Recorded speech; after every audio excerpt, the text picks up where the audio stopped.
A long time ago, in the grand kingdom of Westvale, there ruled a king named Alex. He had everything: power, wealth, and a vast army at his command. But he lacked one thing: a sense of duty. While his people worked hard and his soldiers stood ready to fight, he spent his days in comfort, indulging in luxuries with his wife and sister, never lifting a sword, never making a real decision.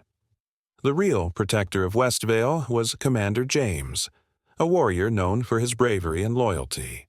While the king rested on silk cushions, James stood guard at the borders. While the king feasted, James trained soldiers. While the king slept soundly, James spent sleepless nights ensuring the kingdom's safety. James never complained, but deep down he knew something was wrong. A kingdom cannot be protected by one man alone. One evening, as the warm golden sun cast long shadows over the palace gardens, James stood before the king. "Your Majesty," he said, his voice calm but firm, "a leader must be ready for battle. One day I may not be here to protect you. You must prepare yourself." The king chuckled, sipping his wine. "James, you always say such dramatic things. Why should I worry? You have always protected me. You are my sword and shield."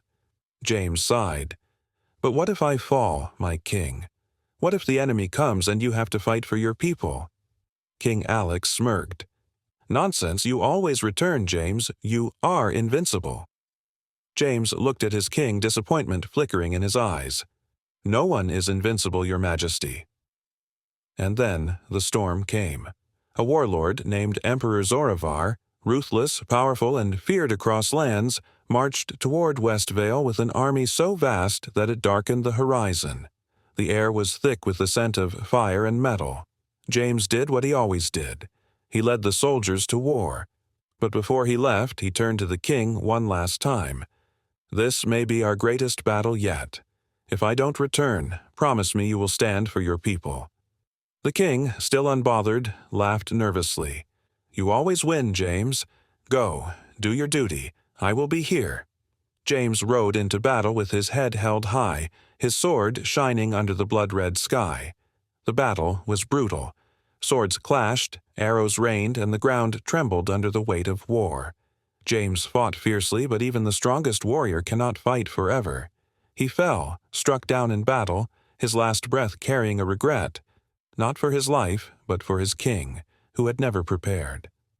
When the news of James's death reached the kingdom, fear spread like wildfire. The army, without its leader, crumbled like sand under the enemy's feet. And King Alex?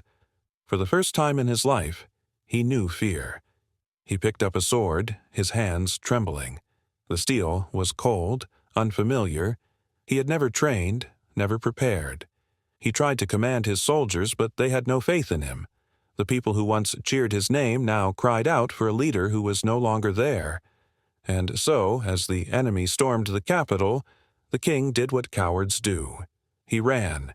He fled with his family, leaving behind his kingdom, his people, and the home that once echoed with laughter. He had everything, and now he had nothing. Sitting in exile, far from the throne he once took for granted, King Alex wept. He wept for James. He wept for his people. He wept for the leader he never became. For the first time, he understood. A kingdom is not built on wealth, but on responsibility. A leader is not defined by his crown, but by his courage. But for him, it was too late. A leader who avoids responsibility and depends only on others will fail in the end. True leadership means working hard, planning for the future, and having the courage to face challenges. This lesson is not just for kings, but for all of us. In work, in politics, in daily life, those who wait for others to solve their problems will always struggle. But those who stand up, take responsibility, and work hard will always find success, no matter how difficult the path. As the saying goes, fortune favors the brave. Luck does not come to those who wait. It follows those who act.